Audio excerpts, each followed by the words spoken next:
amén, amén. Es la bendición más grande, mis hermanos, poder predicar la palabra de Dios. Y una vez más, clamamos al Espíritu Santo que venga en nuestra ayuda para que nos abra el entendimiento y podamos captar todas aquellas cosas que Él escribió hace 2000 años para nosotros, mi hermano. Así que estamos todos en las manos del Espíritu Santo que mora en nosotros y por eso le damos las gracias por esta nueva oportunidad. Ustedes saben, mis hermanos, que estamos estudiando la primera epístola de Pedro y que vamos por el capítulo 2, por los versículos 11 y 12 terminamos la vez pasada, ¿verdad? Y de ahí continuamos.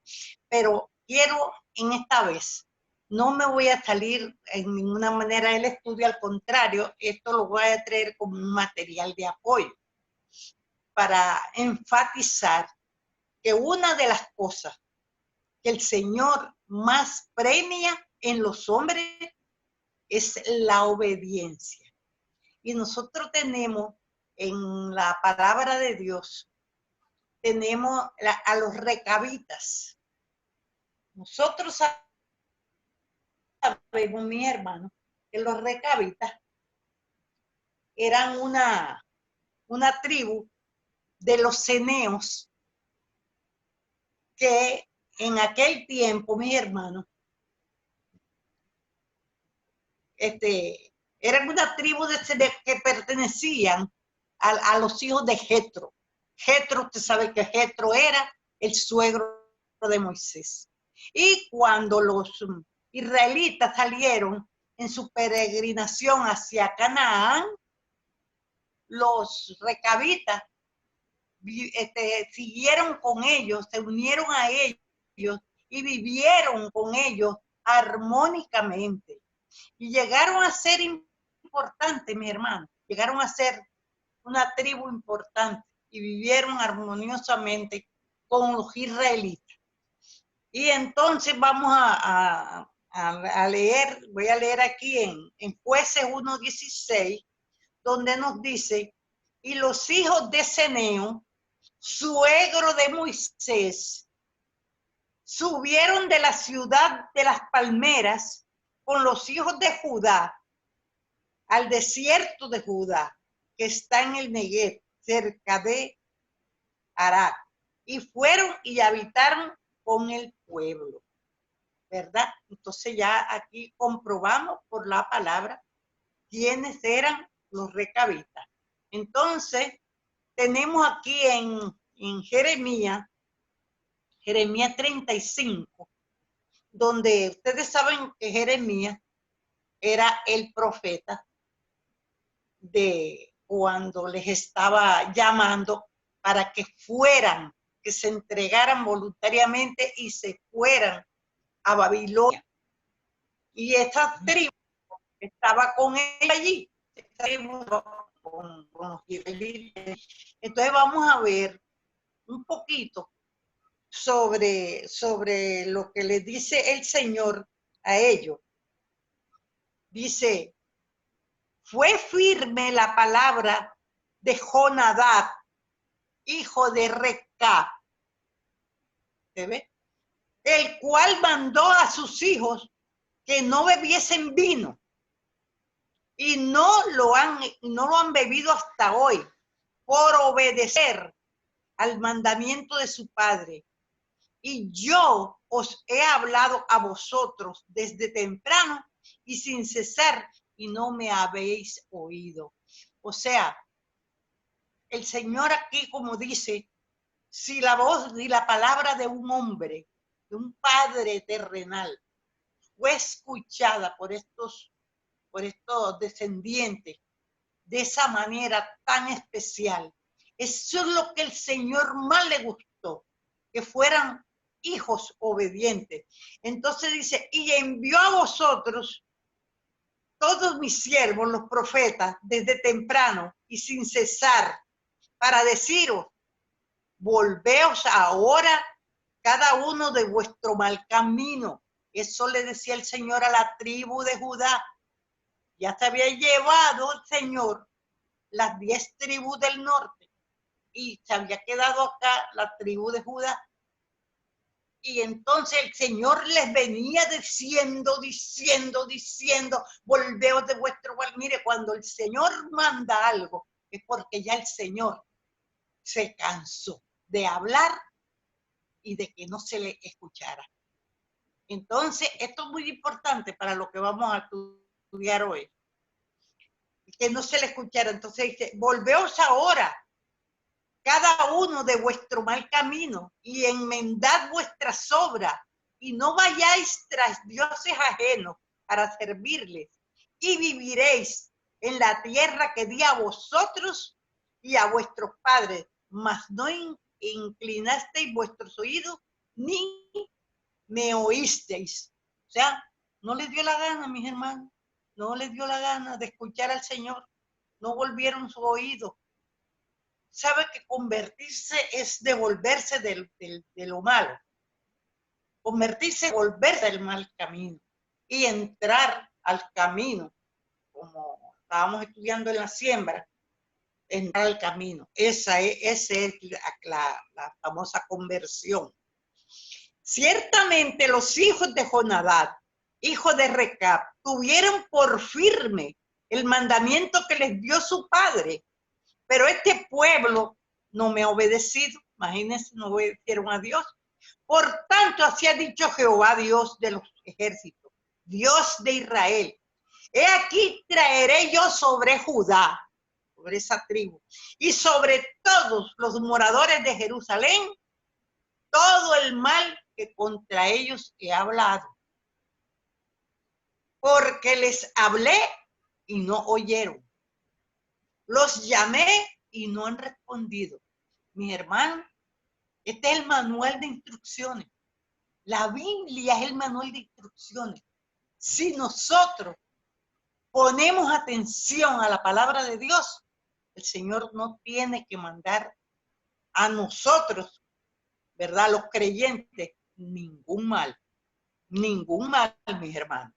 Pero si insistimos en querer hacer lo que nos dé la gana y no llevarnos de la palabra de Dios, mire lo que dice el 18.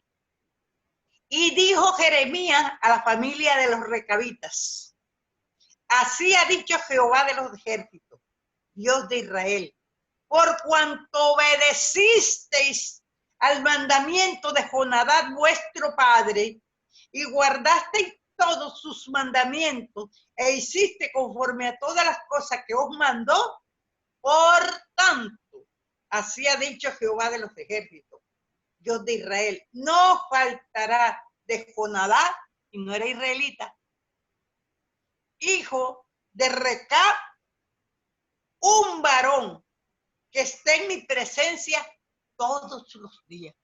Mi hermano, el premio más grande que puede tener el ser humano aquí en la tierra es poder estar frente a la presencia de Dios y hablar con Él y decirle nuestras necesidades, aunque Él las sepa, porque eso ya lo sabemos, que Dios conoce todas nuestras necesidades, pero Él quiere que nosotros le las pidamos, no porque Él no las sepa, es para podernos tener conectados con Él.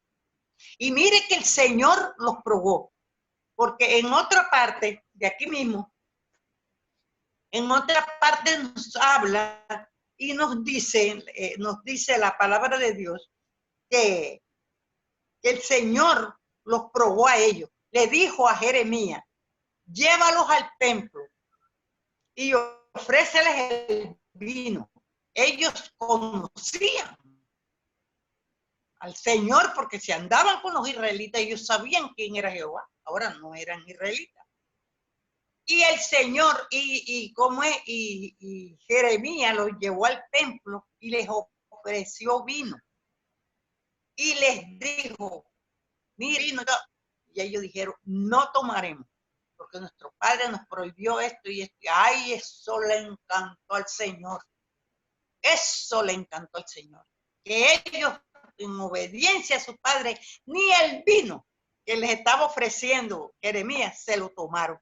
Por eso los premió y dijo, no faltará un siervo de ustedes frente a mi presencia. ¿Qué significaba eso, mi hermano? Ese hombre iba a estar intercediendo por su familia. Se ganaron el cielo, porque ese miembro que no le iba a faltar ahí, al frente del trono de la gracia del Señor, iba a estar intercediendo por su familia, por todos. Mire la importancia, más sin embargo, Judá, que era su pueblo, no le escuchó, no le quiso oír, y por lo tanto el Señor dijo, pues lo que quieren es ídolos, los voy a mandar para la ciudad pagana, que era Babilonia. Allá tienen todos los ídolos que quieran y allá pueden hacer lo que quieran. Se van a ir para allá por 70 años. Por 70 años los envió el Señor a Babilonia por desobedientes. Por desobedientes. Ahora vamos a entrar, ahorita más adelante vamos a ver lo que quise yo dejar dicho de introducción. Entonces vemos que la clase pasada vimos el capítulo 11, el versículo 11, donde dice, amado, yo ruego como extranjero y peregrino.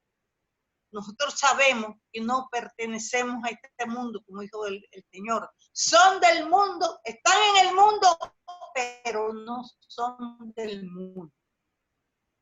Nosotros pertenecemos, como ya lo hemos dicho muchísimas veces, a la Jerusalén celestial. Allá es donde nosotros somos. Aquí estamos en el desierto, en el peregrinaje, dependiendo única y exclusivamente del Señor. De Él solamente estamos dependiendo. Así que como peregrinos, nos dice que os abstengáis de las pasiones carnales que batallan contra el alma. Porque la carne quiere que nos perdamos, mi hermano, porque a ella le gusta todo lo que es malo. Eso es lo que le gusta a la carne.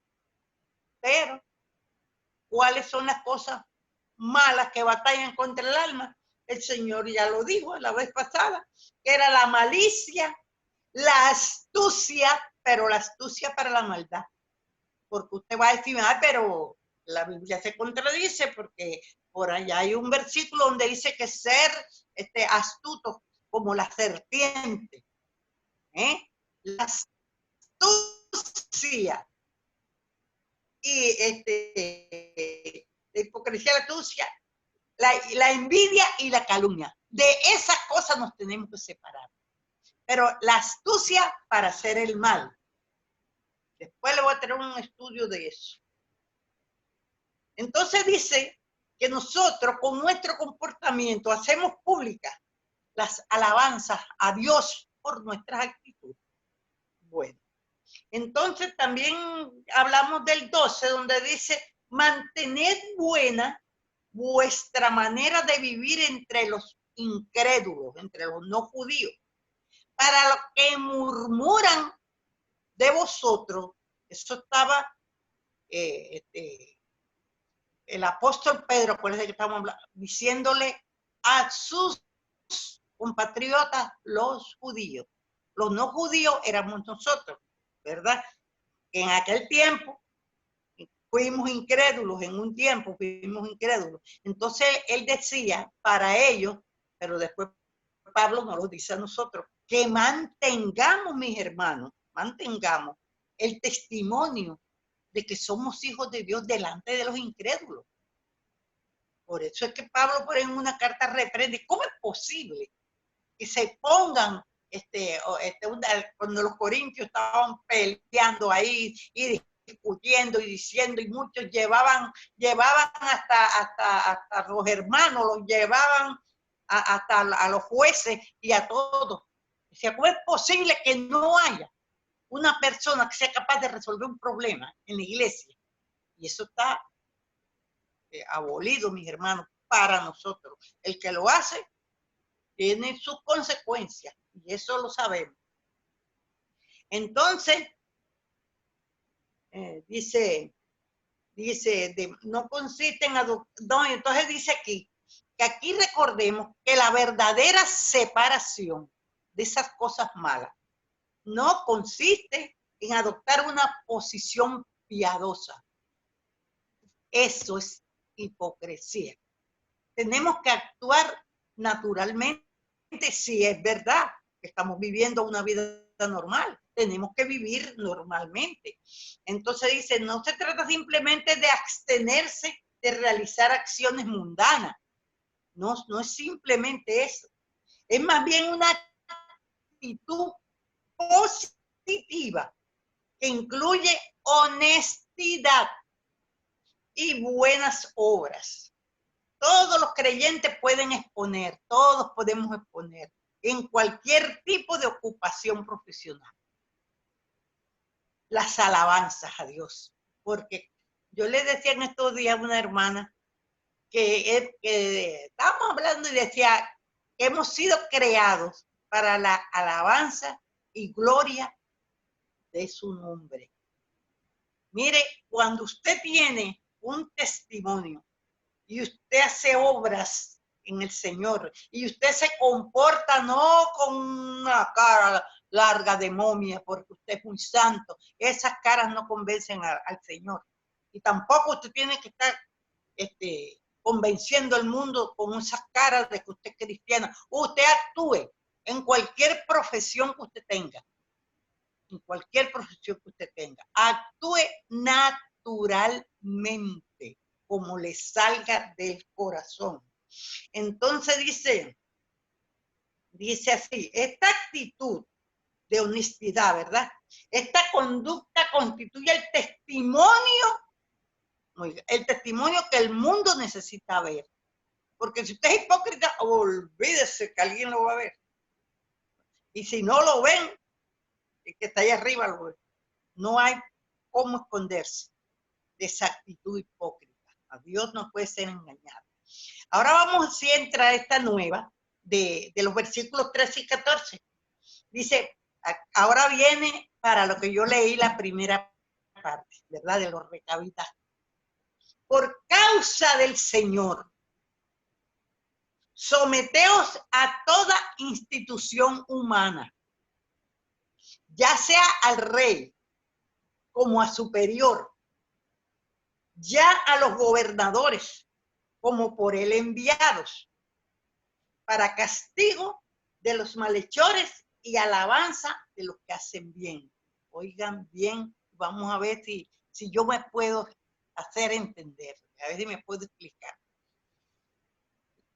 Usted dirá, bueno, pero estas autoridades son corruptas, este otro hace esto, de todos los países del mundo, porque es así, de todos los países del mundo, de cualquier país del mundo, pero la palabra lo manda a que se someta, porque fíjese, si podemos entender que las leyes son buenas, como la ley era buena, las leyes son buenas. Y el que está en autoridad, por Dios ha sido impuesto. Y la Biblia nos dice que nosotros merecemos el gobernante. Depende como el pueblo sea. Si el pueblo es un corrupto, desobediente, malcriado y todo lo que usted le pueda poner más, el Señor le va a mandar uno de acuerdo a usted. Como hizo el Señor cuando nombró a Saúl rey de Israel. Dice, no me quieren obedecer a mí, pues yo les voy a mandar uno que les va a enseñar a ustedes lo que es ser gobernado por el hombre. Mas, sin embargo, mi hermano, las leyes son buenas.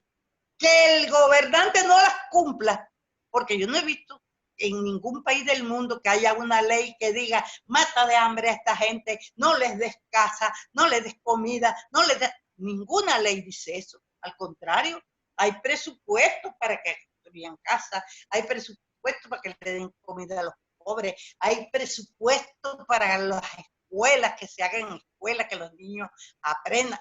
Las leyes son buenas. Que los gobernantes la hagan mala, eso no es culpa de Dios. Él dice que él pone reyes, quita reyes y pone reyes. Y que cada país tiene el gobernante que se merece. Así que, mientras tanto, las leyes las tenemos que obedecer porque esos están puestos ahí por Dios. Y entonces dice, para castigo de los malhechores, como debía ser, pero no lo hacen, y alabanza de los que hacen bien. Así es que es. Por eso tenemos que someter, mis hermanos, por él. El Señor mismo nos manda que nos sigamos. También quería decirles que en los tiempos de Pablo, ay, mi hermano, ¿ustedes saben quién era el emperador de ese tiempo? Nerón. Nerón era un loco, un emperador malísimo, que una vez prendió a Roma para echarle la culpa a los judíos y después se lo echó a los leones y hacer todas las maldades que hacía. Mas, sin embargo, el apóstol dice que hay que orar. Ahora vamos a leerlo. Dice, Nerón enfermó de locura. Acababa de ocupar el trono de Roma como el nuevo emperador. El imperio romano se jactaba de tratar con justicia. Él se jactaba de tratar con justicia a las personas. Sin embargo, era como cualquier otro gobierno de la tierra, como les decía. No es que es el de aquí, el de allá, no. Cualquier gobierno de la tierra es malo.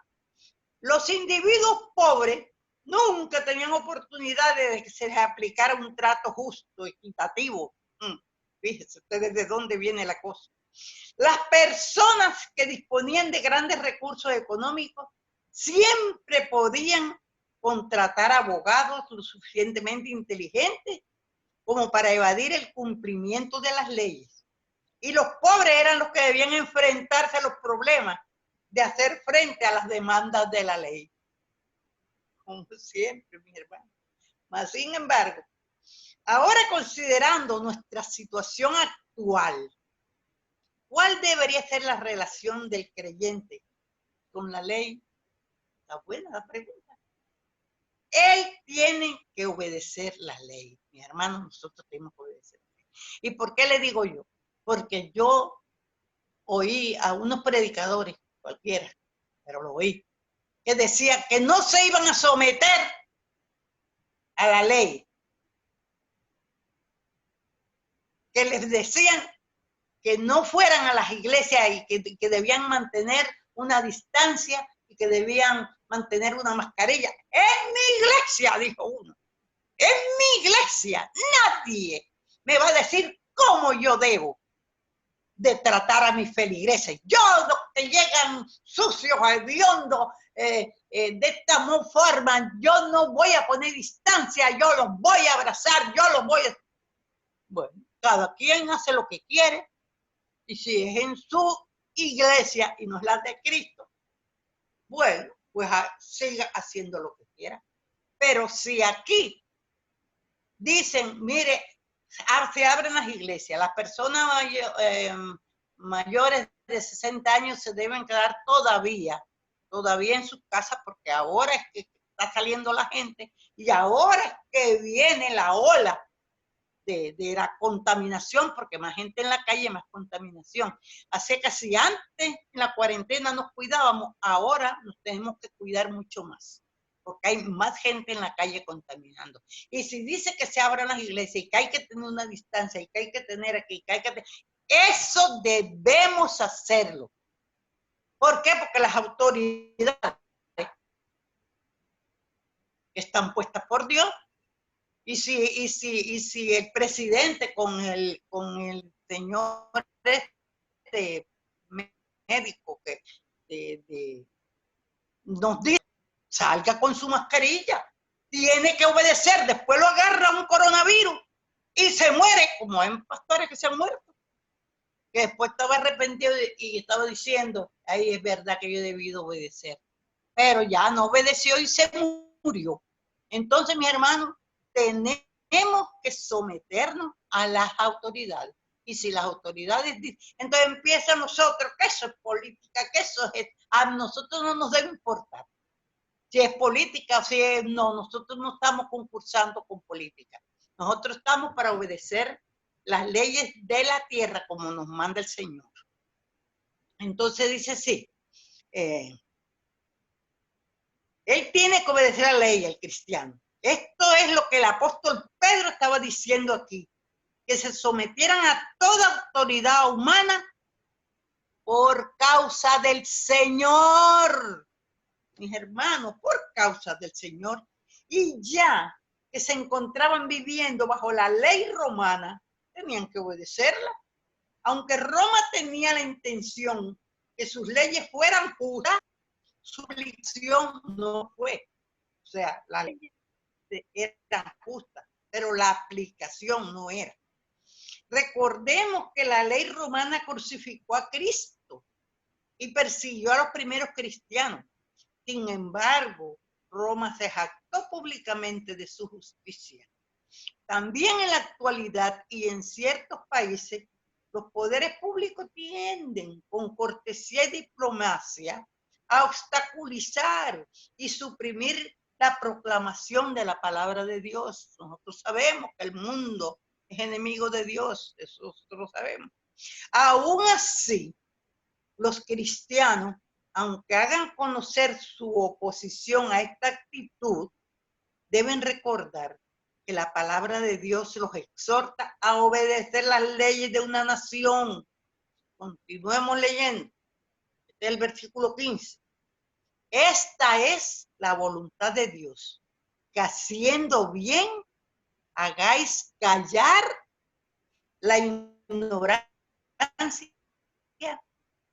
de los hombres insensatos. Vamos a ver qué nos dice. Así que cuando un cristiano se somete a un determinado gobierno y de alabar a Dios a través de su vida y testimonio cristiano, ¿se dan cuenta? Puede que usted no quiera aceptar la responsabilidad por una multa indebida, por ejemplo, una infracción de tráfico, como yo he visto a muchos que no saben ni manejar y salen con un montón de multas por allá cuando se van de viaje. Usted debe ver, pero yo no sé ni manejar, ni carro tengo. Bueno, pero ya ustedes saben cómo son los hombres. Entonces dice, usted está dando un testimonio positivo de su fe en Dios. Si no hay más remedio que tienen que pagarla, pues ni modo, habrá que pagarla porque usted brinca y patale. Si le da la gana de decir usted no viaja, usted no sale, usted no va, porque esto es así. Bueno, ni modo, obedezco, señores, en tu nombre de dinero. Tú llegó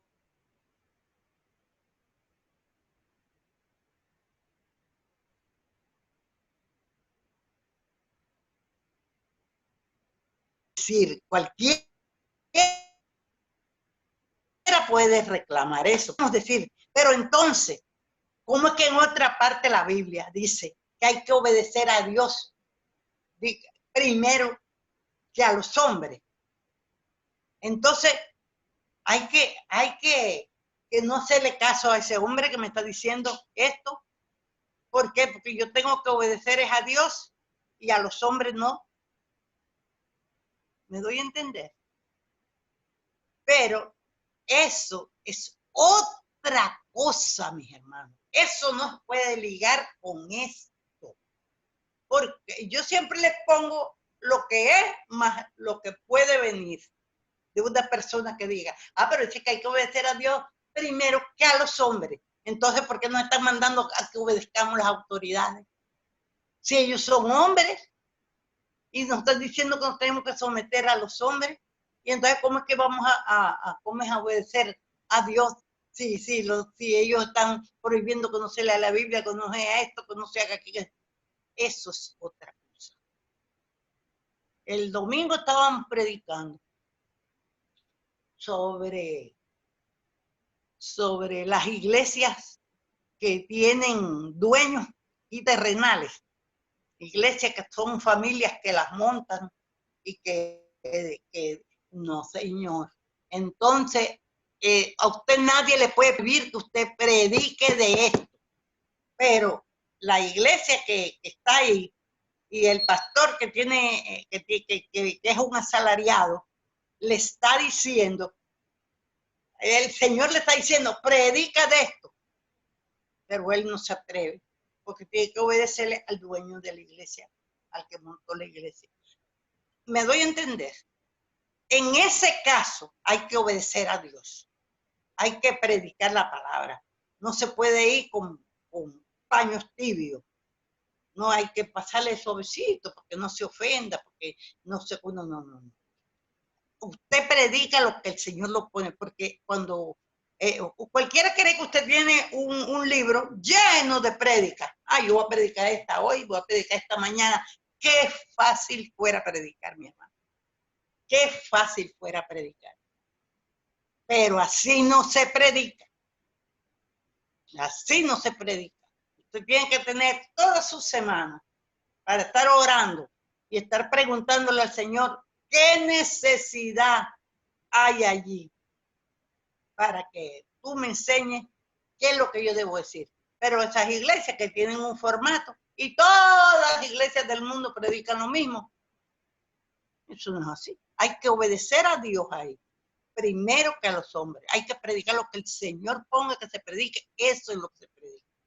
Oféndase quien se ofende, pero usted está haciendo la voluntad de Dios. Espero que esa partecita quede clara. Pero aquí a las autoridades, a esa, el Señor manda que se le obedezca para que haya paz aquí en la tierra. Usted anda por la ley, no tiene problema. Entonces dice así, actuad como personas libres, pero no como los que tienen la libertad como pretexto para hacer lo malo, sino como siervos de Dios. Es importante destacar, mis hermanos, que la relación del creyente con otras personas es un testimonio. Miren lo que hace la relación suya con las otras personas. Es un testimonio que habla con mayor elocuencia que los mensajes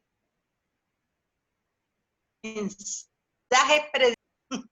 Eso es así, mi hermano, eso es así. Porque si usted se monta en un púlpito y comienza en la carne, todo lo que se le antojó ahí, porque usted está aprovechando que está en el púlpito y déjame decir esto, y déjame decir lo otro, y déjame decir allá, y déjame decir, no, así no es. Entonces, usted, cuando se baja usted está, porque yo soy predicador y pues aprovecha ahí para decirle 2, 3 cosas a alguna gente que tiene en contra y no sé cuándo. No. Así no es, mi hermano. Es que el creyente en Cristo tiene una libertad que el no cristiano no tiene. Los creyentes tienen una libertad extraordinaria en el Señor Jesucristo. Creemos firmemente que nosotros podemos ir a lugares y ver cosas que un cristiano corriente no podría. Aunque, porque no soy cristiano, a mí eso no me va a afectar a mí, ¿no? Porque yo conozco del Señor. Aunque no creemos que pudiéramos resultar perjudicados por esa conducta, evitamos ir a ciertos lugares para no dañar nuestro testimonio. Oye, aunque no se le dañe su salvación, vamos a decir, porque usted sabe que eso no, pero no, yo no acompaño a nadie porque eso daña mi testimonio. porque no queremos usar nuestra libertad, oiga bien, para encubrir malicia ni malas intenciones. Es decir, que no queremos que creyentes débiles en su fe se perjudiquen por lo que hagamos. Ajá, usted a lo mejor es fuerte, usted se cree muy fuerte en su carne, mas sin embargo tenemos que recordar que aunque seamos libres, somos siervos de Dios. Bueno, mis hermanos, el tiempo se me está acabando y déjenme ver si puedo coger otro poquito. Porque honrad a todos. Oye, honrad a todos. Amad a los hermanos. Temed a Dios. Y honrad al rey, al presidente, al que esté en eminencia. Hay que darle la honra. Así, aquí un creyente debería respetar a todos los seres humanos. Debería. Tiene que hacerlo. Aquí no dice que deba amarlo. No. Todos sabemos que algunas personas provocan un sentimiento de rechazo. Hay gente tan pesada que a usted le cae súper mal, pero hay que respetarlas, no amarlas como si fuera un hermano. Hay que mostrar que somos siervos de Dios. Y dice el Señor nos manda, ama a tu enemigo. Aquí sí hay un mandamiento de amar a los hermanos. Se está refiriendo, por supuesto, a los otros, no creyentes. Y luego dice aquí, de amar a los hermanos, se está refiriendo supuestamente a los creyentes. A los creyentes hay que amarlos, mi hermano. Hay que amarlos, soportarlos hasta llegar a ese caso. Soportarlos. ¿Por qué? Porque son creyentes y son del cuerpo de Cristo. Usted no le tiene rabia a su pie, ni quiere que se lo pisen, se lo machuquen, no. Ni a su mano, ni nada. O sea, a esto hay que amar. Aquí entonces dice, y luego dijo aquí el apóstol Pedro, temed a Dios. Nada más por eso tienen que amarlo. O sea, que nosotros como creyentes tenemos que revelar por medio de nuestras vidas que formamos parte de un pueblo temeroso, es decir, respetuoso de Dios. Todo lo que la Biblia nos manda que hagamos aquí tenemos que hacerlo, no porque esa persona se lo merezca, sino por respeto a nuestro Creador, por mandamiento de nuestro Dios. Y el apóstol finalizó este versículo, Pedro, diciendo, honrad al rey. No importa quién ocupe el cargo, ya te lo dije eso, o la posición de máxima autoridad en una nación, debemos respetarle, indiferentemente de su identidad política, no importa si este es del partido contrario, eso no tiene que ver, y de sus capacidades. Ay, Dios mío. Ustedes no ven que hay gente que cuando el otro no sabe hacer alguna cosa, entonces lo cogen de relajo y lo mofan y le dicen, le ponen sobrenombres de animales y óigame, eso es una falta de respeto. Eso no se hace. Yo no quisiera creer que un creyente va a estarle poniendo títulos feos a una persona. Ay, no. Mire, debemos respetarle indiferentemente de su identidad política y de sus capacidades para ejercer la máxima autoridad. Debemos respetarlo a causa de su cargo, lo cual, por supuesto, no implica que asumamos sus ideas o que estemos de acuerdo con su forma de ejercer el poder. Eso no tiene nada que ver. Mis hermanos, lo vamos a dejar hasta ahí para que tengamos el resto para cómo es la clase que viene, para la próxima clase. Yo espero que el Señor, mis hermanitos queridos, nos haya bendecido rica y abundantemente en esta noche y que hayamos aprendido algo, mis hermanos, porque cada que la palabra de Dios nos instruye, dice que algo debemos de aprender para que el pueblo de Dios sea alabado por su conducta, por su forma de ser, por su forma de vivir, por su forma de respetar al que es la máxima autoridad de una nación. Dice, honrad al rey, no dice que lo amemos y que tenemos que abrazar, no. El mandamiento de amar es para los creyentes. A Dios hay que temerle y al rey hay que honrar. Así, mis hermanos, que nos veremos en la próxima clase, si Dios lo permite. Dios nos bendiga a todos. Gloria a Dios.